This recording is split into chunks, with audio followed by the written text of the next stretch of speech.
Everyone, welcome to study for M. दोस्तों, आज हमारा जीएस का प्रैक्टिस सेट नंबर 9 है, जो कि आपके किसी भी एग्जाम के लिए इम्पोर्टेंट है। अगर आप यूपी ट्रिपल एससी की कोई भी एग्जाम की तैयारी कर रहे हैं तो ये आपके लिए और बेहद साबित होगा। तो चलिए स्टार्ट करते हैं। पहला प्रश्न क्या कह रहा है कि भीमबेटका शैलाश्रय पुरापाषाण काल भीमबेटका शैलाश्रय पुरापाषाण काल का पुरातात्विक स्थल है। ठीक है, ये किस भारतीय राज्य में स्थित है? या क्यों कहें दोस्तों, शैलाश्रय का मतलब होता है शेल्टर। ठीक है, शेल्टर इंग्लिश में इसको शेल्टर कहते हैं। या यूं कहें भीमबेटका की गुफाएं जो हैं वो कहाँ पर हैं? ये दोस्तों मध्य प्रदेश में है। ठीक है, और ये जो है ना 2003 में इसको जो है विश्व धरोहर स्थल में शामिल किया गया है। विश्व धरोहर स्थल में इसको शामिल किया गया है, और किसके द्वारा? यूनेस्को के द्वारा। ठीक है, यूनेस्को के द्वारा जो है इसको विश्व धरोहर स्थल में शामिल किया गया है। यूनेस्को का हेडक्वार्टर फ्रांस की राजधानी पेरिस में है, ये भी याद रखेंगे। क्लियर। और 1945 को इसकी स्थापना हुई। आंद्रे अजोले इसके वर्तमान महानिदेशक हैं। Andre Azoulay. ठीक है, ये याद रखेंगे। क्लियर। तो इसका राइट आंसर हो जाएगा भीमबेटका शिलाश्रय, मध्य प्रदेश। प्रश्न नंबर 2 की बात करें। प्रश्न नंबर 2 क्या कह रहा है कि बुद्ध ने यानी कि गौतम बुद्ध ने अपना प्रथम उपदेश कहाँ दिया? ये इंपॉर्टेंट क्वेश्चन है। ठीक है, तो गौतम बुद्ध जी ने जो है अपना पहला उपदेश है जो उसको वो सारनाथ में दिया। ठीक, इस पहले उपदेश को धर्म चक्र प्रवर्तन कहा गया। ये क्या कहलाता है? ये कहलाता है आपका धर्म चक्र प्रवर्तन। धर्म चक्र प्रवर्तन, ये भी इंपॉर्टेंट है, एग्जाम में पूछा जाता है। ठीक, अब हम दोस्तों बौद्ध धर्म की बात कर लेते हैं कि यहाँ से इंपॉर्टेंट और क्या क्वेश्चन बन सकते हैं। ठीक है, बौद्ध धर्म। आप अगर हमारी पिछली वीडियो देखा होगा तो आपने ये महसूस किया होगा कि हम लोग बस टिक मार के निकलते नहीं है, है ना? उससे रिलेटेड जितने फैक्ट होते हैं, जितनी बार आता है हम बताते हैं ताकि आपके माइंड में वो चीज सेट हो जाए। क्लियर। तो स्टार्ट करते हैं। अच्छा, ये तो पता होगा आपको कि बौद्ध धर्म के संस्थापक कौन है? बौद्ध धर्म के संस्थापक की अगर बात करें तो दोस्तों गौतम बुद्ध जो है बौद्ध धर्म के संस्थापक है। अगर हम गौतम बुद्ध की हम बात करें तो पहले तो याद होना चाहिए कि इनका जन्म कब हुआ। इनका जन्म जो दोस्तों 1563 ईसा पूर्व में जो है इनका जन्म हुआ। जन्म स्थान की अगर हम बात करें तो जन्म स्थान भी एग्जाम में पूछा जाता है, कपिल वस्तु में हुआ। कपिल वस्तु जो कि लुम्बिनी नेपाल में है। कहाँ पर है? कभी कभी कपिल वस्तु ना देकर लुम्बिनी दे देता है। ठीक है, लुम्बिनी में हुआ। ठीक है, ये तो इनका रहा। इनका बचपन का नाम क्या है? ये भी एग्जाम ओरिएंटेड है। सिद्धार्थ जो है इनका बचपन का नाम है। ठीक, सिद्धार्थ इनका बचपन का नाम है। इनके घोड़ा का नाम भी पूछ लेते हैं। इनके दोस्तों घोड़े का नाम जो था वो था कंथक। बाकी इनकी माता का नाम महामाया और पिता का नाम शुद्धोधन था। ठीक है, इनका लालन पालन इनकी मौसी ने कहा, मौसी ने इनका लालन पालन किया, जिनका नाम था प्रजापति गौतमी। ठीक, प्रजापति गौतमी जो है इन्होंने इनका लालन पालन किया क्योंकि इनके बचपन में ही इनकी माता महामाया का निधन हो गया था। ये पॉइंट क्लियर हुआ होगा। ठीक है, अच्छा, गौतम बुद्ध जी ने किस उम्र में गृह त्याग किया? ठीक, अगर हम गृह त्याग की उम्र की पूछी जाए तो 29 वर्ष की उम्र में दोस्तों जो है इन्होंने गृह त्याग किया। बौद्ध धर्म में इस गृह त्याग को क्या कहा जाता है? ये भी एग्जाम में पूछा गया है। तो बौद्ध धर्म में दोस्तों गृह त्याग को महाभिनिष्क्रमण कहा जाता है। महाभिनिष्क्रमण। ठीक, भिनिष्क्रमण कहा गया। बौद्ध धर्म में गृह त्याग को महाभिनिष्क्रमण किया गया और 29 वर्ष की अवस्था में जो इन्होंने गृह त्याग किया। एक पॉइंट और बनता है कि इन्होंने कितने वर्ष तपस्या की? तो इन्होंने बस दोस्तों 6 वर्ष तपस्या की। 6 वर्ष तपस्या की। तो फिर इनको जो है 6 वर्ष तपस्या की, तो इनको तब जाकर कहीं 35 वर्ष की उम्र में 35 वर्ष की उम्र में इनको ज्ञान प्राप्त हुआ। तो प्रश्न पूछा जाता है कि गौतम बुद्ध जी को किस उम्र में ज्ञान प्राप्त हुआ? 35 वर्ष की उम्र में ज्ञान प्राप्त हुआ। 29 वर्ष की उम्र में दोस्तों इन्होंने जो है गृह त्याग किया। 6 वर्ष तपस्या की। इस ये जो ज्ञान प्राप्त हुआ है, ज्ञान प्राप्त किस स्थान पे हुआ है? दोस्तों ज्ञान प्राप्त जो किया इन्होंने गया में किया। गया में किस वृक्ष के नीचे? दोस्तों पीपल के वृक्ष के नीचे जो है इनको ज्ञान प्राप्त हुआ। पीपल वृक्ष के नीचे। किस नदी के किनारे पूछा जाए तो नेर निरंजना नदी। ठीक है, निरंजना नदी के किनारे जो है इन्हें ज्ञान प्राप्त हुआ। ये तो इनसे रिलेटेड कुछ फैक्ट थे। ये बात तो समझ में आई होगी। इसके अलावा एक पेज हमें जोड़ना पड़ेगा, पूरे ही क्वेश्चन खत्म करेंगे। इसके अलावा ये जो हम लोगों ने इतना जान लिया, इसके बाद इन्होंने पहला उपदेश तो अपना इन्होंने सारनाथ में दिया। प्रश्न पूछा जाता है कि सबसे ज्यादा उपदेश कहाँ दिए? सर्वाधिक उपदेश, सर्वाधिक उपदेश जो है इन्होंने कहाँ दिए? आपके माइंड में क्लिक हुआ होगा, अगर पिछली वीडियो दी होगी, ये पढ़ा चुके हैं। तो दोस्तों श्रावस्ती में जो है इन्होंने सर्वाधिक उपदेश दिए। ठीक, सबसे उपदेश सबसे ज्यादा कहाँ दिए? श्रावस्ती में। और इन्होंने जो उपदेश की भाषा थी, इनकी भाषा क्या थी? इन्होंने जो है ना दोस्तों पाली भाषा में, ये एग्जाम इंपॉर्टेंट क्वेश्चन ये भी है, पाली भाषा में जो है इन्होंने उपदेश दिए। ठीक, अंतिम उपदेश किसे दिया? ये भी प्रश्न पूछा जाता है कि गौतम बुद्ध जी ने अंतिम उपदेश किस व्यक्ति को दिया? तो अंतिम उपदेश अगर हम बात करें अंतिम उपदेश की, तो दोस्तों इन्होंने जो है अंतिम उपदेश सुभद्र नामक व्यक्ति को दिया। ठीक, किसको दिया? सुभद्र को जो है, एक ये एक व्यक्ति हैं, ठीक है, इनको जो है अंतिम उपदेश दिया। अच्छा, ये प्रश्न पूछा जाता है कि पहले क्या था दोस्तों? बौद्ध धर्म में महिलाओं का प्रवेश नहीं था, तो महिलाओं का प्रवेश किस स्थान से इन्होंने प्रारंभ किया? तो किस जगह से महिलाओं का प्रवेश हुआ? ये इंपॉर्टेंट क्वेश्चन है। तो दोस्तों महिलाओं का प्रवेश जो है, महिलाओं का प्रवेश वो दोस्तों वैशाली से महिलाओं का प्रवेश प्रारंभ हुआ। वैशाली से महिलाओं का प्रवेश प्रारंभ हुआ, और किसके कहने पर? आनंद के कहने पर जो है, आनंद के कहने पर जो है महिलाओं का प्रवेश हुआ। तो इसमें प्रवेश करने वाली पहली महिला कौन है? तो फर्स्ट भिक्षुड़ी जो बनी, फर्स्ट भिक्षुड़ी बनने वाली महिला जो है वो दोस्तों इन्हीं की मौसी है। किनकी? गौतम बुद्ध जी की मौसी जो है, जिनका नाम था प्रजापति गौतमी। ठीक है, प्रजापति गौतमी। ये बात समझ में आई होगी, क्लियर? इसके अलावा बौद्ध धर्म में दोस्तों 3 पिटक हैं, त्रिपिटक हैं, यहाँ पर दिए गए हैं। ये एग्जाम में कई बार पूछा जाता है। और त्रिपिटक इसमें कौन-कौन से हैं? एक तो आपका विनय पिटक, ठीक, विनय पिटक। दूसरा दोस्तों एक आपका सुत्त पिटक, और तीसरा जो है दोस्तों अभिधम्म पिटक, अभिधम्म पिटक। ठीक है, अभिधम्म पिटक। फिर इनसे रिलेटेड ये पूछा जाता है कि इन पिटकों को रचना किसने की, किसने लिखा? तो दोस्तों विनय पिटक की अगर हम बात करें तो उपाली ने जो है दोस्तों विनय पिटक की रचना की। सुत्त पिटक की रचना जो है दोस्तों आनंद ने की, आनंद ने की। जबकि अभिधम्म पिटक की रचना जो है मोगली सुत्तपुत्र ने की, मोगली पुत्र सुत या सुतपुत्र, ऐसा कुछ कंफ्यूजन नाम में है। ठीक है, ये नाम देख लेना। तो मोगली सुतपुत्र है यहाँ पर, हाँ सुतपुत्र होना चाहिए। ठीक, मोगली सुतपुत्र जो है इसको द्वारा लिख देते हैं ताकि पीडीएफ आपको पढ़ने में आसानी हो। मोगली सुतपुत्र, ठीक, मोगली सुतपुत्र जो है उन्होंने अभिधम्म की बात की। ठीक दोस्तों, बौद्ध धर्म में 4 बौद्ध संगतियां हुई हैं। तो बौद्ध संगतियां 4 हुई हैं जो इंपॉर्टेंट है, इसके लिए भी हम जोड़ लेते हैं, एक भी प्रश्न मिस नहीं होना चाहिए। ठीक, बौद्ध धर्म में कितनी? 4 जो है दोस्तों बौद्ध संगतियां हुई। यहाँ से भी एग्जाम में कई बार प्रश्न पूछा गया, 4 बौद्ध संगतियां हुई, और वो 4 बौद्ध संगतियां कौन कौन सी हुई ये जानना है। ठीक, इसके लिए ट्रिक हमने बनाई है। देखो, एक तो फर्स्ट, सेकंड, थर्ड और फोर्थ। ठीक है, ये 4 बौद्ध संगतियां होंगी। पहले जो लिखा जाएगा वो हमारे द्वारा स्थान लिखा जाएगा, फिर उसमें उसमें शासक कौन था वो लिखा पूछा जाता है, और उस बौद्ध संगति के अध्यक्ष कौन थे ये प्रश्न पूछा जाता है। देखो, फर्स्ट बौद्ध संगति को याद कर सकते हैं आप राम करके, राम। फिर आप कर सकते हैं विकास, बी के एस, विकास मान लो। फिर आपका पाम, पाम, पान ले लो। और फिर आपका के बी। ठीक है, ये ट्रिक है। तो चलिए जानते हैं। देखो, पहली बौद्ध संगति जो हुई थी वो जगह का नाम है, वो है राजगृह। ठीक, राज से राजगृह। शासक कौन था फर्स्ट बौद्ध संगति के समय? शासक जो था वो तो आज से अजात शत्रु, ठीक, अजात शत्रु था। मां से तो दोस्तों महाकश्यप, ठीक, महाकश्यप जो है मां से है। ठीक, बी से दोस्तों वैशाली, दूसरी बौद्ध संगति जो हुई वो हुई वैशाली, डायरेक्ट स्थान पूछा जाता है।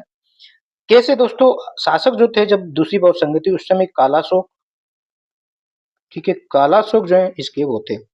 साथ से दोस्तों अध्यक्ष जो थे दूसरी बहुत संगति के समय वो थे साथ से सावक मीर।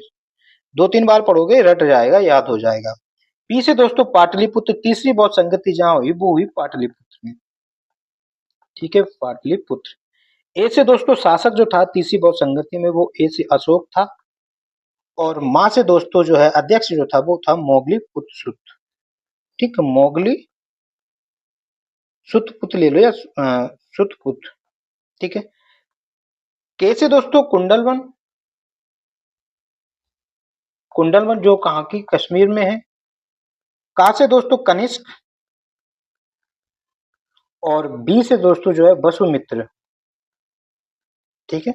तो फोर्थ बहुत संगति में अध्यक्ष वसुमित्र थे, शासक जो थे कनिष्क। कनिष्क किस वंश के शासक हैं ये भी इंपॉर्टेंट है, तो कुषाण वंश के ये शासक हैं, कुषाण वंश के ये शासक हैं, ठीक है। आई होप ये बात समझ में आएगी और आसानी से याद कर सकते हैं। राम, बी के से विकास ले लो, पी एम से पाम ले लो, और के बी से ले लो, के बी याद रख लो, ठीक, के आर टीम से ऐसे के बी रख लो, ठीक है। तो ये पॉइंट समझ में आएंगे, और आई थिंक बौद्ध धर्म से रिलेटेड जितने भी पॉइंट बन सकते थे एग्जाम्पल वो हम लोगों ने डिस्कस कर लिए। अब आपसे प्रश्न आएगा, आप 100% कर लेंगे, ठीक है। तो चलिए प्रश्न नंबर बढ़ते हैं 3 की तरफ। कह रहा है कि महाराजा धीराज की उपाधि धारण करने वाला प्रथम गुप्त शासक कौन है। तो कह रहा है कि किस गुप्त शासक को महाराजा धीराज कहा जाता है। तो दोस्तों चंद्रगुप्त प्रथम, ठीक है, चंद्रगुप्त प्रथम को जो है दोस्तों महाराजा धीराज कहा जाता है, और इनका कार्यकाल कब से कब तक रहा ये पॉइंट याद होना चाहिए। तो 320 से लेकर 320 ईस्वी से लेकर 335 ईस्वी तक जो था इनका शासनकाल रहा, ठीक है। इनको जो है दोस्तों गुप्त वंश का वास्तविक संस्थापक माना जाता है। गुप्त वंश का वास्तविक संस्थापक जो है वो चंद्रगुप्त प्रथम को माना जाता है, वास्तविक संस्थापक, ठीक है, चंद्रगुप्त माना जाता है। वैसे तो इसका संस्थापक जो है वो मेनली श्रीगुप्त हैं, ठीक है, श्रीगुप्त। ये ध्यान रखना कि वास्तविक संस्थापक और मेन जो संस्थापक है वो श्रीगुप्त हैं। ये पॉइंट क्लियर हुआ होगा, ठीक है। हाँ, और इनके पिताजी का नाम क्या है। इनके पिताजी का नाम जो है दोस्तों वो है आपका घटोत्कच। घटोत्कच जो है इनके पिताजी का नाम है, ठीक है। ये तो इनसे रिलेटेड पॉइंट हुए। अगर हम दोस्तों चंद्रगुप्त द्वितीय की अगर हम बात करें, दोस्तों चंद्रगुप्त द्वितीय को जो है विक्रमादित्य कहा जाता है। किस गुप्त शासक को विक्रमादित्य कहा जाता है, वो चंद्रगुप्त द्वितीय, ठीक है, विक्रमादित्य। ये पॉइंट याद रखेंगे। इनकी पुत्री का नाम क्या है, तो ये प्रश्न पूछा जाता है। तो इनकी पुत्री का नाम है प्रभावती। प्रभावती गुप्त जो है वो चंद्रगुप्त द्वितीय का नाम। ये एग्जाम में प्रश्न आ चुका था कि प्रभावती द्वितीय जो प्रभावती गुप्त जो है किस गुप्त शासक की पुत्री है। तो दोस्तों ये चंद्रगुप्त द्वितीय की पुत्री है, ठीक है। ये पॉइंट समझ में आया। इनसे रिलेटेड एक और पॉइंट बताइए, ये प्रथम चांदी के सिक्के जारी करने वाले, चांदी के सिक्के जारी करने वाले प्रथम गुप्त शासक, ये इंपॉर्टेंट है। देखो प्रथम गुप्त शासक कौन है जिन्होंने चांदी के सिक्के जारी किए, वो है चंद्रगुप्त द्वितीय। ये पॉइंट याद रखेंगे, क्लियर। इसके अलावा अगला पॉइंट अगर हम बात करें, अच्छा किस गुप्त शासक को भारत का नेपोलियन कहा जाता है, ये भी एग्जाम में पूछा गया है। तो दोस्तों भारत का नेपोलियन जो है, ये हम क्वेश्चन आपके माइंड में पुटअप करा रहे हैं, क्लिक करा रहे हैं। भारत का नेपोलियन जो है, भारत का नेपोलियन किसे कहा जाता है, समुद्रगुप्त को दोस्तों जो है भारत का नेपोलियन कहा जाता है। ये भी इंपॉर्टेंट है। इनसे रिलेटेड एक अभिलेख है जो एग्जाम में पूछा जाता है, प्रयाग प्रशस्ति अभिलेख जो है वो समुद्रगुप्त से संबंधित है। अगर आपसे पूछा जाए कि ये तो इंपॉर्टेंट पॉइंट हो गया, अच्छा गुप्त वंश का अंतिम शासक कौन है, ठीक है, गुप्त वंश का अंतिम शासक, इसको यहाँ लिख देते हैं। तो दोस्तों विष्णुगुप्त तृतीय जो है वो अंतिम शासक हैं, ठीक है, अंतिम शासक हैं। ये पॉइंट याद रखेंगे, क्लियर हुआ। तो महाराजा धीराज किसे कहा जाता है, चंद्रगुप्त द्वितीय जो है इसका राइट आंसर हो जाएगा, ठीक है, चंद्रगुप्त द्वितीय, सॉरी चंद्रगुप्त द्वितीय नहीं, ये चंद्रगुप्त प्रथम है, क्लियर। चंद्रगुप्त प्रथम जो है इसका राइट आंसर हो जाएगा। प्रश्न नंबर 4 की हम बात करें, कह रहा है कि किस वास्तुशिल्पी के संदर्भ में दो गुंबद, ठीक है, क्या पूछ रहा है? दो गुंबद प्रमुख विशेषताएं हैं। तो कह रहा है कि इनमें से जो शासक जो वंश रहे हैं, खिलजी वंश, तुगलक वंश, लोधी वंश, सैयद वंश, ये सभी वंश जो हैं दिल्ली सल्तनत के वंश हैं। और जो है तो दो गुंबज का जो प्रचलन विशेषताएं जो हैं वो लोधी वंश की जो है एक विशेषता है, लोधी वंश की। अगर हम दोस्तों अब लोधी वंश के अगर हम बारे में बात कर लें, लोधी वंश, ठीक, लोधी वंश कब से कब तक रहा? लोधी वंश का हमें कार्यकाल पता होना चाहिए दोस्तों। 1451 से लेकर 1526 तक जो है लोधी वंश का समय रहा। लोधी वंश के संस्थापक की अगर हम बात करें तो बहलोल लोधी जो है दोस्तों लोधी वंश के संस्थापक हैं। लोधी, बहलोल लोधी, ठीक है। लोधी वंश में दोस्तों तीन ही शासक रहे हैं, ठीक, तीन ही शासक रहे हैं मात्र। एक तो आपका बहलोल लोधी, तीन ही शासक रहे हैं, एक आपके बहलोल लोधी,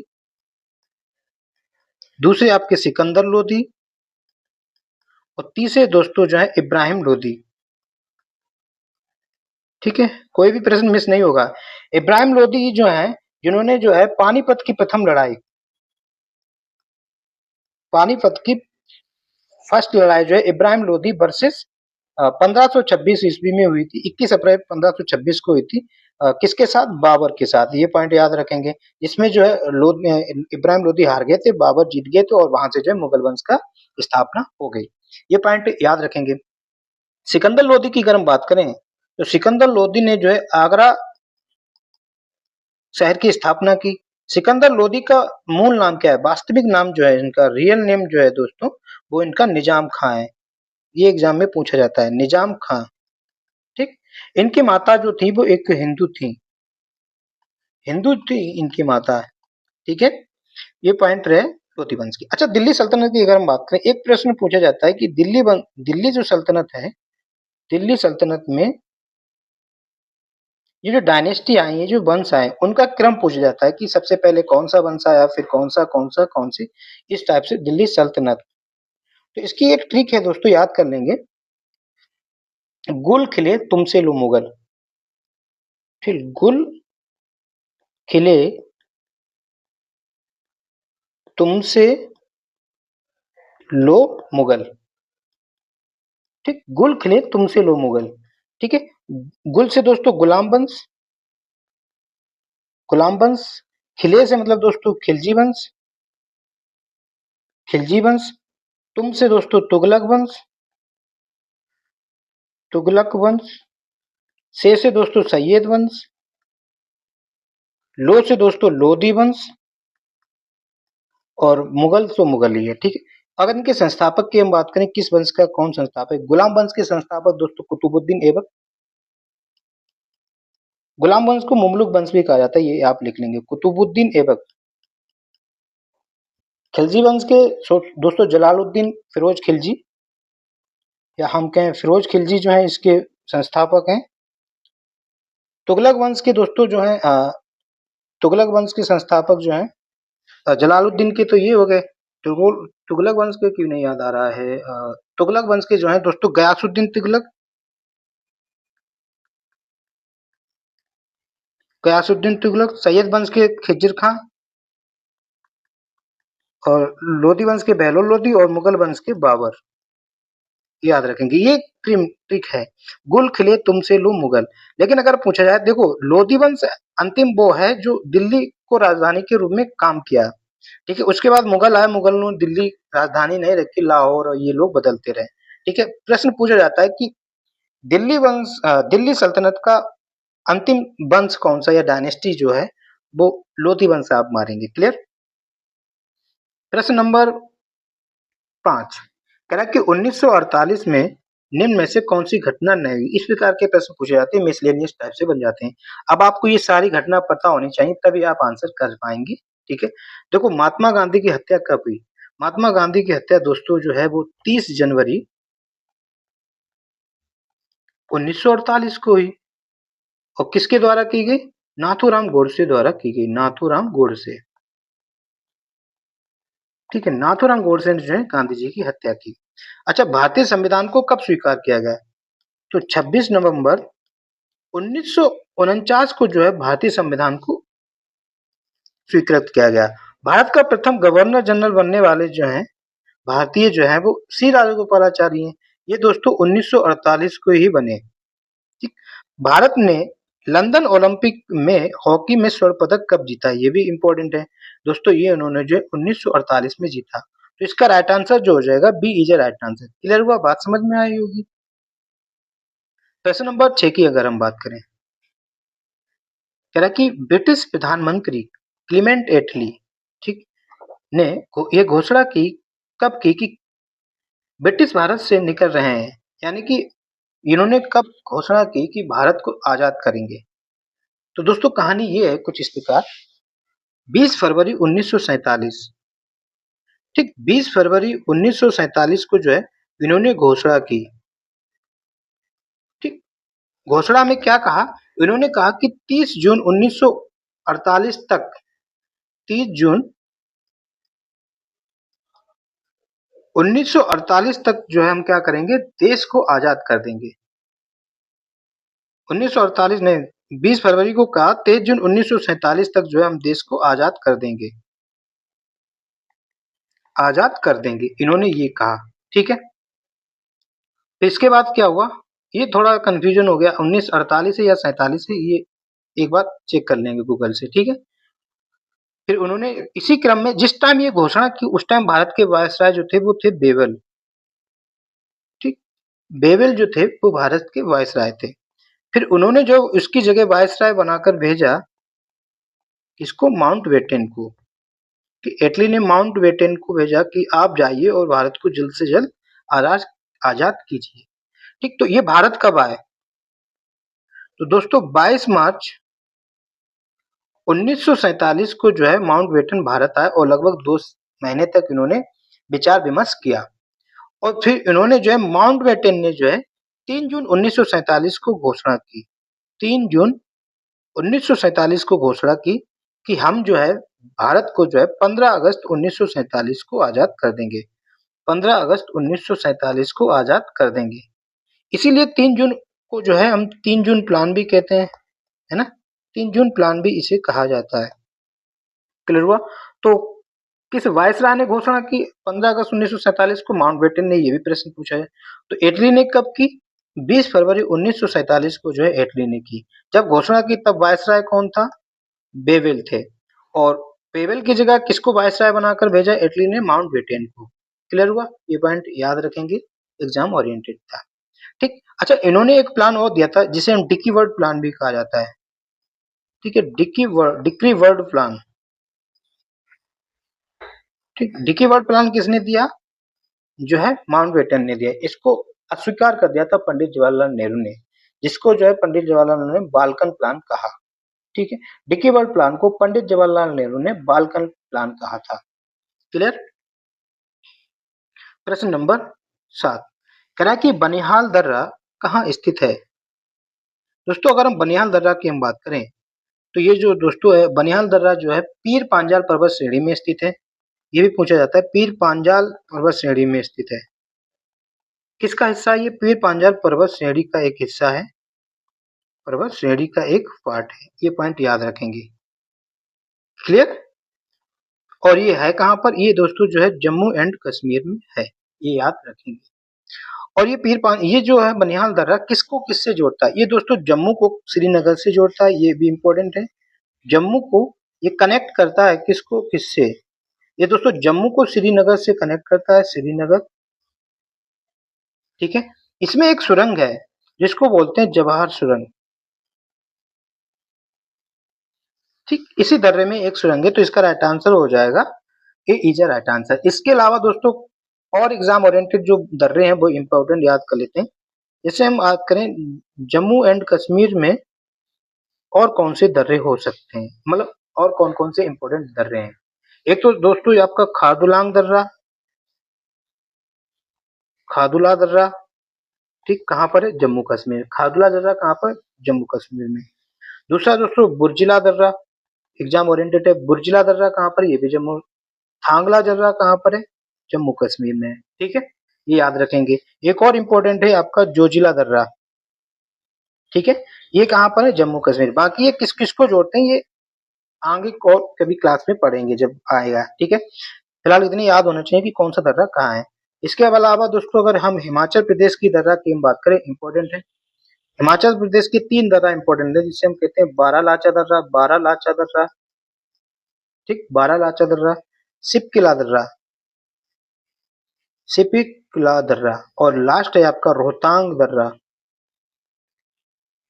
हमने कैसे याद करा था, सिपकिला को मान लो छिपकली, छिपकली देख के वो भाई हिल गया। हिल का मतलब हिमाचल, हिम हिम हिलना, हिमाचल एक जैसा लग रहा है ना।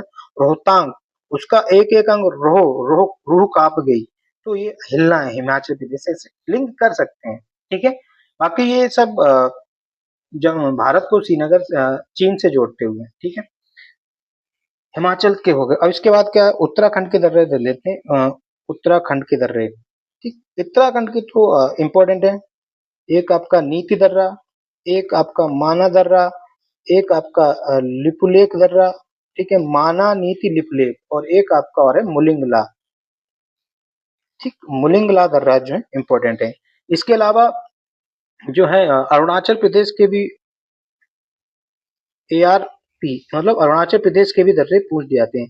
अरुणाचल प्रदेश का दोस्तों बोमडिला, बोमडिला दर्रा, ठीक है। बोमडिला दर्रा कहाँ का है, अरुणाचल प्रदेश का है। इसके अलावा दिफू दर्रा कहाँ का है, अरुणाचल प्रदेश में है। और तीसरा जो है पांग साउ दर्रा, पांग साउ दर्रा, ये तीनों जो है ना दर्रे दोस्तों अरुणाचल प्रदेश को म्यांमार से जोड़ते हैं। एक और दर्रा है इंपॉर्टेंट, यहाँ पर कॉर्नर में देख लीजिएगा, इसको हम बोलते हैं तुजू दर्रा।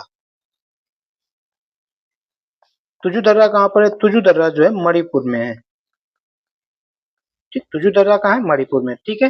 तो दर्रे से रिलेटेड कुछ पॉइंट थे जो एग्जाम ओरिएंटेड है, क्लियर हुए होंगे। तो बनिया दर्रा कहाँ पर है, जम्मू कश्मीर में। प्रश्न नंबर 8, क्या करें कि इनमें से कौन सी झील जो है लैगून झील है। लैगून झील दोस्तों वो झील होती है जिनमें लवणता अधिक होती है और खारा होता है, ठीक, खारा पानी होता है। तो भारत की सबसे बड़ी अगर पूछा जाए, भारत की सबसे बड़ी लैगून झील पूछा जाए, भारत की सबसे बड़ी लैगून झील जो है दोस्तों वो है आपकी चिल्का झील, ठीक है। कौन सी है, चिल्का झील। और चिल्का झील है कहाँ, ये आपकी उड़ीसा में है, ये पॉइंट रखेंगे, ठीक है, इंपॉर्टेंट है। तो यहाँ पर दोस्तों लैगून झील को जो दोस्तों केरल में जो है कयाल कहा जाता है, केरल में जो है इनको कयाल कहा जाता है। तो कयाल झील जो है इसका राइट आंसर हो जाएगा। बाकी पुष्कर झील राजस्थान में, ये याद होना चाहिए। पेनियांग झील कहाँ है, लद्दाख में, ये अपने आप में एक प्रश्न है, ये याद होना चाहिए। चंदूरी झील जो है असम में, ये याद होनी चाहिए। क्लियर हुआ, बढ़ते हैं अगले प्रश्न की तरफ। प्रश्न नंबर 9 क्या कह रहा है, ये तो चलो एक लाइन का याद कर लेंगे। कह रहा है कि घरों के भीतर वायु प्रदूषण उत्सर्जित होने का प्रमुख कारण क्या है। दोस्तों जो हम ईंधन जलाते हैं, तो कोयला वगैरह, तो हाइड्रोकार्बन जो है ना मेन इसका रीजन है। तो इसका राइट आंसर हो जाएगा hydrocarbon is a right answer. बाकी अमोनिया का फॉर्मूला NH3। निम्नलिखित में से तृतीयक उपभोक्ता कौन सा है। ये क्वेश्चन थोड़ा इसमें आप कंफ्यूजन हो जाएंगे बाघ और सांप और लोमड़ी में, ठीक। तृतीयक उपभोक्ता वो होते हैं जो द्वितीयक उपभोक्ता को खाते हैं। जैसे कि अगर हम बात करें घास, घास को खाया माना कि टिड्डा, टिड्डा को खाया मेढक, और मेढक को खा जाता है सांप। तो यहाँ पर तो एक सर्प आपका क्या है, तृतीयक उपभोक्ता है, ठीक है। ये जो डायरेक्ट पौधों को खाते हैं वो प्राथमिक होते हैं, ये प्राथमिक होते हैं, ये आपके द्वितीयक होते हैं, और ये आपके तृतीयक होते हैं। आप कहेंगे सर बाघ भी जो है वो मांसाहारी होता है, लेकिन बाघ दोस्तों जो है आपका द्वितीयक उपभोक्ता भी होता है, ठीक। ये द्वितीयक एंड तृतीयक तीनों के अंतर्गत आता है, लेकिन इस ऑप्शन में एग्जैक्ट सही आंसर जो हो जाए वो सांप होगा। क्लियर। तो क्योंकि आप जानते हैं कि घास कौन खाता है, खरगोश, खरगोश घास खाता है, इस हिसाब से खरगोश जो है प्राथमिक उपभोक्ता हो गया, ठीक। और खरगोश को बाघ खा सकता है, तो इस हिसाब से ये द्वितीयक उपभोक्ता हो गया, है ना। तो एग्जैक्ट सही आंसर जो हो जाएगा वो सर्प हो जाएगा। इसके अलावा दोस्तों चील आपका तृतीयक उपभोक्ता होता है, गिद्ध जो है वो अभी आपका तृतीयक उपभोक्ता होता है। प्रश्न नंबर 11 क्या कह रहा है कि भारत के संविधान द्वारा कितने मौलिक अधिकार प्रदत्त हैं? फंडामेंटल राइट की अगर हम बात करें, पहले तो ये पता होना चाहिए कि फंडामेंटल राइट किस देश से लिए गए हैं। दोस्तों ये अमेरिका से फंडामेंटल राइट को लिया गया है। ठीक, ये बात होना चाहिए। भारत के संविधान में भाग हैं और अनुच्छेद हैं। तो संविधान मौलिक अधिकारों को किस भाग में रखा गया है? तो भाग की अगर हम बात करें तो दोस्तों भाग 3 में जो है फंडामेंटल राइट को रखा गया है। भाग 3 को दोस्तों भारत का मैग्ना कार्टा कहा जाता है। भारत का मैग्ना कार्टा जो है भाग 3 को कहा जाता है। ये पॉइंट याद रखेंगे। क्लियर? मैग्ना कार्टा कहा जाता है। ये याद रखेंगे। किस अनुच्छेद से लेकर अनुच्छेद तक रखा गया है? तो दोस्तों अनुच्छेद 12 से लेकर अनुच्छेद 35 तक जो है वो फंडामेंटल राइट से संबंधित है। वर्तमान में अगर हम बात करें तो 6 फंडामेंटल राइट हैं। ठीक, 6 फंडामेंटल राइट हैं। कितने हैं? 6। इसका राइट आंसर जो हो जाएगा 6। वो 6 कौन-कौन से हैं? पहला की अगर हम बात करें तो पहला है दोस्तों समानता का अधिकार। समानता का अधिकार। अनुच्छेद कहाँ से कहाँ तक? अनुच्छेद 14 से लेकर 18 तक जो है ये मेन याद होना चाहिए। हम लोग अंदर तक नहीं जाएंगे। 14 से लेकर 18 तक समानता का अधिकार है। दूसरा है दोस्तों स्वतंत्रता का अधिकार। स्वतंत्रता का अधिकार। ठीक, कहाँ से कहाँ तक? दोस्तों 19 से लेकर 22 तक जो है स्वतंत्रता का अधिकार दिया गया है। तीसरा जो है शोषण के विरुद्ध अधिकार। शोषण के विरुद्ध अधिकार। ये दोस्तों जो है अनुच्छेद 23 से लेकर 24 तक जो है शोषण के विरुद्ध अधिकार दिया गया है। चौथा जो दोस्तों धर्म की स्वतंत्रता का अधिकार। धर्म की स्वतंत्रता का अधिकार। ठीक है, तो धर्म की स्वतंत्रता का अधिकार जो है अनुच्छेद 35 से लेकर 28 तक जो है धर्म की स्वतंत्रता का अधिकार का जिक्र किया गया है। पांचवा जो है दोस्तों संस्कृति एवं शैक्षिक स्वतंत्र शैक्षिकता का अधिकार। ठीक, शैक्षिक स्वतंत्रता का अधिकार जो दोस्तों 29 से 30 ये डायरेक्ट पूछे जाते हैं किस संविधान से लेकर कहां तक अनुच्छेद से लेकर शैक्षिक एवं संस्कृत एवं शैक्षिक अधिकार है वो है आपका ये। अंतिम छठा क्या है दोस्तों संवैधानिक उपचारों का अधिकार। संवैधानिक उपचारों का अधिकार जो है वो अनुच्छेद 32 है। क्लियर हुआ? दोस्तों जब संविधान बनाया गया था, जब मूल संविधान बना था तब फंडामेंटल राइट 7 थे। जो 7 फंडामेंटल राइट था जिसको अब खत्म कर दिया गया है वो था दोस्तों संपत्ति का अधिकार। संपत्ति का अधिकार। दोस्तों संविधान में जब भी कुछ चेंजेस होते हैं उसके लिए संविधान संशोधन होते हैं। संविधान में संशोधन करना पड़ता है। तो ये जो संशोधन हुआ ये कौन सा संशोधन के तहत हुआ? दोस्तों ये 44वां कॉन्स्टिट्यूशन अमेंडमेंट एक्ट 1978 के तहत जो इसको हटाया गया। ये बात याद रखेंगे।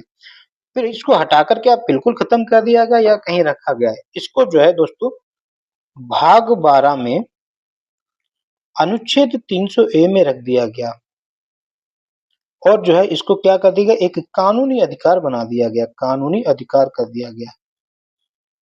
ठीक है, ये कानून के अंतर्गत ला दिया गया संपत्ति का अधिकार। ये बात पूरी समझ में आई होगी। तो वर्तमान में कितने हैं? 6 फंडामेंटल राइट हैं। यहाँ से ही प्रश्न आते हैं।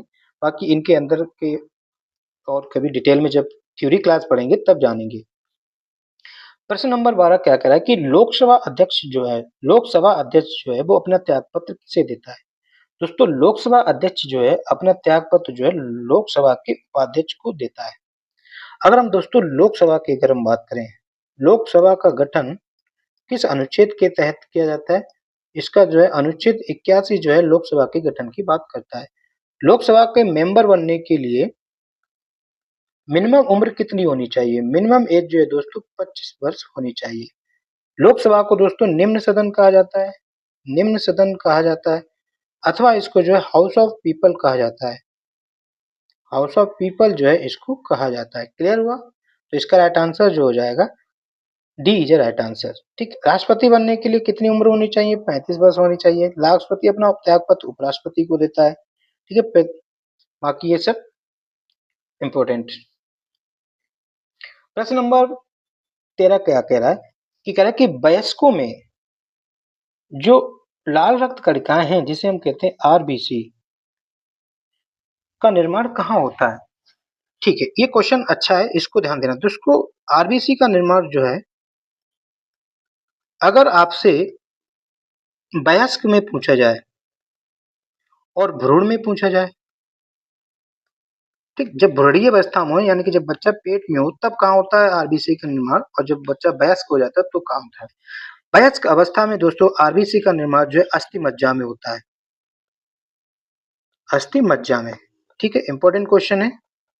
और भ्रूणीय अवस्था में होता है तो दोस्तों इसका निर्माण जो है प्लीहा और यकृत में होता है, ये पॉइंट याद रखेंगे। ठीक, अच्छा आरबीसी का मृत्यु कहाँ होती है। इनकी मृत्यु जो है दोस्तों प्लीहा में होती है, ये प्लीहा में जाकर ये खत्म हो जाती है, इसलिए जो है प्लीहा को दोस्तों आरबीसी का कब्रिस्तान कहा जाता है। आरबीसी का कब्रिस्तान जो है वो किसे कहा जाता है, प्लीहा का। इसका जीवन काल कितना होता है, लाइफ स्पैन कितना होता है, जीवन काल दोस्तों ये 120 दिन तक जीवित रहती हैं, 120 दिन जो है इसका जीवन काल होता है, ये पॉइंट याद रखेंगे। आरबीसी का कलर कैसा होता है, इसका दोस्तों रेड कलर होता है, किसके कारण, ड्यू टू हीमोग्लोबिन के कारण। ठीक, हीमोग्लोबिन के कारण जो है इसका रंग जो है लाल होता है, ये पॉइंट एग्जाम में आ चुका है। क्लियर हुआ, ये बात समझ में आई होगी कि क्या पॉइंट थे। ठीक है, इसके अलावा आरबीसी में दोस्तों जो है केंद्रक नहीं पाया जाता, इसमें जो है केंद्रक नहीं पाया जाता, केंद्रक नहीं पाया जाता। बट ये इंपॉर्टेंट है, ऊंट और लामा जो जान एनिमल है इनकी आरबीसी में क्या होता है, आरबीसी में केंद्रक पाया जाता है, ये दोनों एक्सेप्शनल है, केंद्रक पाया जाता है। ठीक है, इंपॉर्टेंट है कि केंद्रक जो है इनमें पाया जाता है। क्लियर हुआ। और आरबीसी का दूसरा नाम क्या है और इसको क्या कहते हैं, इसका दूसरा नाम जो है दोस्तों एरिथ्रोसाइट, एरिथ्रोसाइट जो है इसका दूसरा नाम है। ठीक, एरिथ्रोसाइट्स इंपॉर्टेंट है, ये भी पॉइंट क्लियर हुआ। तो ये आरबीसी से रिलेटेड ये फन फैक्ट है। यकृत आप जानते हैं कि सबसे बड़ी लार्जेस्ट ग्लैंड जो है, सबसे बड़ी ग्रंथि जो है वो दोस्तों यकृत है। हृदय हमारा 4 चैम्बर होता है, हृदय जिस लेयर से ढका होता है उसको पेरिकार्डियक कहा जाता है। क्लियर। प्रश्न नंबर 14 की अगर हम बात करें, कह रहा है कि एक मनुष्य के लार में कौन सा एंजाइम होता है। ठीक है दोस्तों, लार की अगर हम बात करें जिसे इंग्लिश में कहते हैं सलाइवा, ठीक, ये बड़ा ढंग से समझेंगे। लार को किस ग्रंथि से निकलता है, तो इसके लिए जो दोस्तों सलाइवरी ग्लैंड होती हैं, सलाइवरी ग्लैंड। लार जो हमारी कौन एक्सक्रीट करती हैं, सलाइवरी ग्लैंड से जो है हमारी सलाइवा निकलती है, लार निकलती है। सलाइवरी ग्लैंड दोस्तों 3 प्रकार की होती हैं, जो सलाइवरी ग्लैंड होती हैं वो दोस्तों 3 प्रकार की होती हैं। कौन कौन सी होती हैं ये जान लेते हैं। एक होता है दोस्तों सब मैक्सिलरी, सब मैक्सिलरी, सब मैंडिबुलर। दूसरी होती है दोस्तों सब मैंडिबुलर, सब मैंडिबुलर। ठीक है, इंग्लिश हिंदी में एक ही नाम है। तीसरी होती है दोस्तों पैरोटिड ग्लैंड, पैरोटिड ग्लैंड। ठीक, ये इसलिए इंपॉर्टेंट हो जाती है पैरोटिड ग्लैंड क्योंकि इसकी सूजन से जब दोस्तों पैरोट ये होती कहाँ, ये दोस्तों गाल में होती है।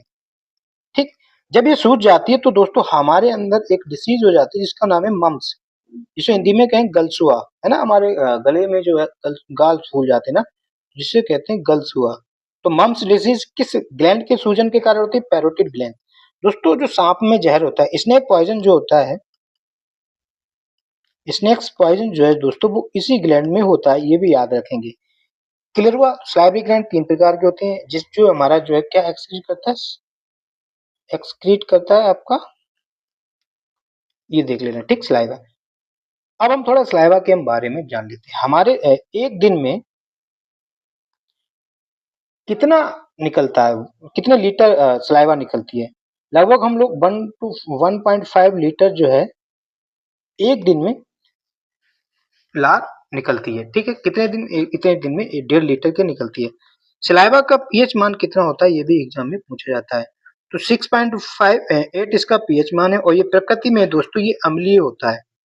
ठीक, पूछा जाता है कि ये क्षारीय है या अम्लीय है, तो सलाइवा दोस्तों अम्लीय होता है। सलाइवा में दोस्तों दो प्रकार के एंजाइम पाए जाते हैं, दो प्रकार के एंजाइम या एंजाइम पाए जाते हैं। कौन कौन से पाए जाते हैं, दो, ये इंपॉर्टेंट है। एक तो दोस्तों आपका एमाइलेज पाया जाता है, एमाइलेज, और दूसरा जो है दोस्तों माल्टेज। दोस्तों जब किसी भी वर्ड में एज जुड़ा हुआ है तो इसका मतलब होता है एंजाइम। ठीक, एज का मतलब होता है एंजाइम और एमएल का मतलब होता है कार्बोहाइड्रेट। ये दोनों हेल्प क्या करते हैं, ये कार्बोहाइड्रेट को डाइजेस्ट करने में हेल्प करते हैं, ये पॉइंट याद रखते हैं। ठीक, कार्बोहाइड्रेट को डाइजेस्ट करने में हेल्प करते हैं। एमाइलेज को दोस्तों दोस्तों टाइलिन भी कहा जाता है। ठीक, इसको और क्या कहा जाता है, टाइलिन कहा जाता है। तो लार में अब कौन सा एंजाइम पाया जाता है, पेप्सिन नहीं पाया जाता है, एमाइलेज पाया जाता है, ट्रिप्सिन नहीं पाया जाता है, लाइपेज नहीं पाया जाता है।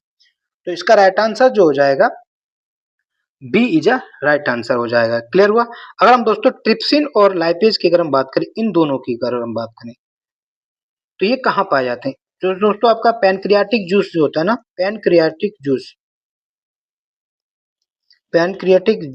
जूस में जो है पैनक्रियाटिक जूस में जो है ट्रिप्सिन और लाइपेज पाया जाता है, जबकि पेप्सिन जो है दोस्तों गैस्ट्रिक जूस में पाया जाता है। ठीक है, पेप्सिन जो है किस में पाया जाता है, गैस्ट्रिक जूस में जो है पेप्सिन पाया जाता है। और पेप्सिन हेल्प किस में करता है, ये आपका प्रोटीन को डाइजेस्ट करने में हेल्प करता है। ये मोस्ट इंपॉर्टेंट क्वेश्चन है। ठीक है, बढ़ते हैं प्रश्न नंबर 15 की तरफ। क्या कह रहा है कि अमाशय में कौन सा अम्ल पाया जाता है, ये भी थोड़ा कहानी समझते हैं। अमाशय दोस्तों, अमाशय की अगर हम बात करें, ये कुछ अमाशय जो है ना, कुछ इस तरह से हमारा जो है अमाशय होता है। ये आपका क्या अमाशय है, अमाशय जो है दोस्तों कुछ इस प्रकार का होता है जिसमें हम कहते हैं स्टोमक। दोस्तों अमाशय में जो है, अमाशय में भोजन जो है ना, अमाशय में भोजन दोस्तों 4 घंटे तक रह सकता है, 4 घंटे तक रह सकता है। इसलिए दोस्तों अमाशय को जो है ना वेयर हाउस ऑफ बॉडी कहा जाता है, वेयर हाउस ऑफ बॉडी कहा जाता है। क्या हिंदी में कहें इसको अन्न भंडार कहा जाता है। ठीक, अन्न भंडार कहा जाता है। ठीक है, क्योंकि इसको जो है अन्न भंडार हिंदी में पता नहीं, but warehouse of English कहा जाता है, अन्न भंडार कहा जाता है, ये बात रखेंगे। अगर दोस्तों अगर हम इस तरह से अमाशय को काटें तो हमें जो है लगभग इस प्रकार की आकृति मिलेगी। ठीक, ऐसे मिलेगी, जिसके अंतर्गत जो है दोस्तों कुछ इस प्रकार सी सेल्स होती हैं। अगर हम अमाशय को काटें तो कुछ इस तरह से मिलेगा। ठीक, अरे यार ये तो गायब हो गया, चलिए एक बार फिर बना देते हैं। तो इस तरह से कुछ मिलेंगी हमको आकृति, और एक कलर बदल देते हैं। ठीक, इस तरह से मिलेंगी। दोस्तों ये जो वाली है ना, ये वाली सेल्स, इनको दोस्तों एपिथेलियम सेल कहता है। अंदर वाली जो सेल है उसे एपिथेलियम सेल कहा जाता है, एपिथेलियम सेल कहा जाता है। ठीक, एपिथेलियम सेल। और इसके जो अंदर वाली सेल है ये दोस्तों, इसको कहते हैं ऑक्जेंटिक सेल। ठीक, कौन सी सेल कहते हैं, ऑक्जेंटिक सेल कहते हैं। क्लियर हुआ, लिख लेंगे ऑक्जेंटिक सेल, ऑक्जेंटिक सेल। इस ऑक्जेंटिक सेल जो है ये आपका एचसीएल निकालती है। तो ये प्रश्न पूछा जाता है कि अमाशय में पाया जाता है, एचसीएल अब कहाँ पाया जाता है, अमाशय में। अमाशय की कौन सी सेल से निकलता है, ये ऑक्जेंटिक सेल से निकलता है। और एपिथेलियम सेल से दोस्तों जो है म्यूकस निकलता है। ये म्यूकस जो है ना वो अमाशय को क्या करता है, न्यूट्रलाइज करता है, उसकी अम्लता को खत्म करता है।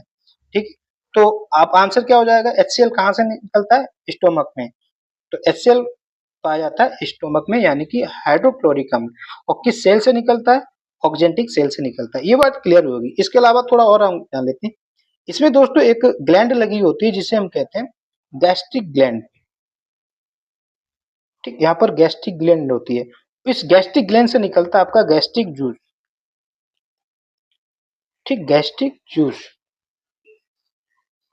ठीक है, तो गैस्ट्रिक जूस कहाँ से निकलता है आपका, अमाशय से आपका जो है गैस्ट्रिक जूस निकलता है। इस गैस्ट्रिक जूस में दोस्तों दो एंजाइम पाए जाते हैं। ठीक, कौन कौन से, एक आपका पेप्सिन, जो पीछे पड़े थे पेप्सिन कहाँ मिलता है, अब स्टोमक में निकलता है। और दूसरा जो आपका रेनिन, ठीक, ये इंपॉर्टेंट है। दोनों एंजाइम जो है गैस्ट्रिक जूस के एंजाइम है और जो आमाशय से निकलते हैं, और ये दोनों ही दोस्तों प्रोटीन को डाइजेस्ट करने में हेल्प करते हैं। ये पॉइंट और याद रखना। क्लियर? तो आई थिंक ये पॉइंट सारी बात समझ में आई। HCl को दोस्तों जो है और क्या कहा जाता है, इसको दोस्तों म्यूरिएटिक अम्ल भी कहा जाता है। म्यूरिएटिक अम्ल, ठीक है, इसको म्यूरिएटिक अम्ल के नाम से भी जाना जाता है। पूरी बात समझ में आ गई होगी कि क्या कहानी थी। और ये हमारे भोजन में जो बैक्टीरिया वगैरह आते हैं उनको खत्म करता है HCl।